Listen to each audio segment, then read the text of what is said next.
좀 이렇게 시간이 안 가는지 정말 버스 안에서 going 이불 속에서 going은 언제나 너에게 going. Hai, perkenalkan nama saya Adena Kase, NPM 31220007. Pada video kali ini saya akan menjelaskan materi tentang teks iklan dan teks hikayat. Materi yang pertama yaitu teks iklan. Mari kita lihat pengertian teks iklan. Teks iklan adalah jenis teks yang digunakan untuk mempromosikan produk, jasa, atau ide dengan tujuan mempengaruhi pembaca atau pendengar untuk melakukan tindakan tertentu. Contoh singkat tentang teks iklan. Minum kopi kapal api setiap pagi untuk meningkatkan energi dan fokus Anda. Mengapa kita perlu belajar tentang teks iklan? Nah, manfaat teks iklan dalam kehidupan kita sehari-hari yaitu yang pertama, membantu konsumen untuk mengetahui produk atau jasa baru. Yang kedua, meningkatkan kesadaran dan minat terhadap produk atau jasa. Yang ketiga, mempengaruhi pembelian konsumen. Struktur teks iklan. Yang pertama, judul. Judul ini harus menarik perhatian pembaca. Yang kedua, isi atau pesan. Isi atau pesan ini menjelaskan produk atau jasa dan manfaatnya. Yang ketiga, ajakan bertindak.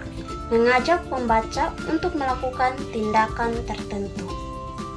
Kaidah kebahasaan teks iklan. Yang pertama, bahasa persuasif.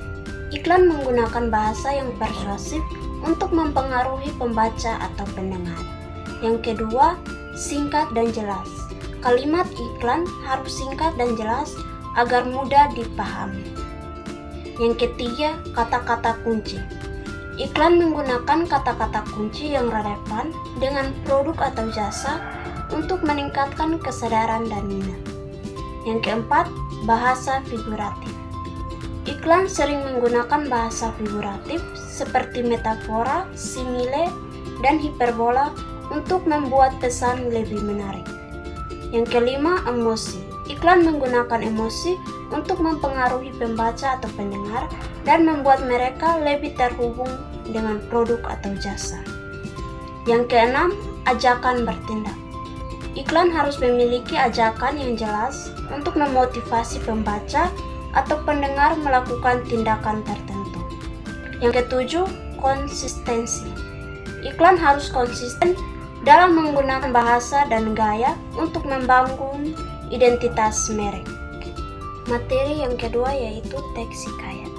Teks hikayat adalah jenis teks sastra yang berisi cerita rakyat atau legenda yang seringkali memiliki nilai-nilai moral dan budaya. Contoh singkat tentang teks hikayat yaitu cerita Malin Kundang adalah cerita rakyat tentang seorang anak yang durhaka kepada ibunya dan akhirnya dikutuk menjadi batu. Manfaat mempelajari teks hikayat. Yang pertama, mengenalkan nilai-nilai moral dan budaya.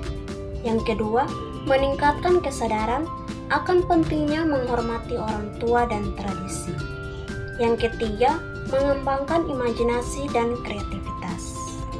Struktur teks hikayat. Yang pertama, pengenalan. Memperkenalkan tokoh dan latar cerita. Yang kedua, konflik. Menghadirkan masalah atau konflik yang akan dihadapi tokoh. Yang ketiga, klimaks. Puncak cerita yang menentukan akhir cerita. Yang keempat, penyelesaian. Mengakhiri cerita dengan pesan moral atau pelajaran. Kaidah kebahasaan teks hikayat. Yang pertama, bahasa yang indah dan puitis. Hikayat menggunakan bahasa yang indah dan puitis untuk menggambarkan cerita dan tokoh-tokohnya. Yang kedua, penggunaan kata-kata arkais atau klasik. Hikayat sering menggunakan kata-kata arkais atau klasik untuk memberikan kesan yang lebih tua dan tradisional. Yang ketiga, struktur kalimat yang kompleks dan berlapis. Hikayat menggunakan struktur kalimat yang kompleks dan berlapis untuk menggambarkan cerita yang lebih dalam dan kompleks.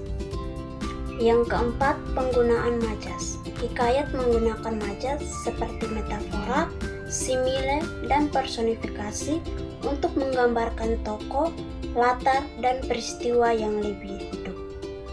Yang kelima, penggunaan simbolisme. Hikayat menggunakan simbolisme untuk menggambarkan makna yang lebih jelas dan kompleks di balik cerita. Yang keenam, bahasa yang formal. Hikayat menggunakan bahasa yang formal dan sopan untuk menggambarkan tokoh-tokoh dan peristiwa yang terhormat. Sekian materi-materi yang saya sampaikan. Terima kasih dan sampai jumpa.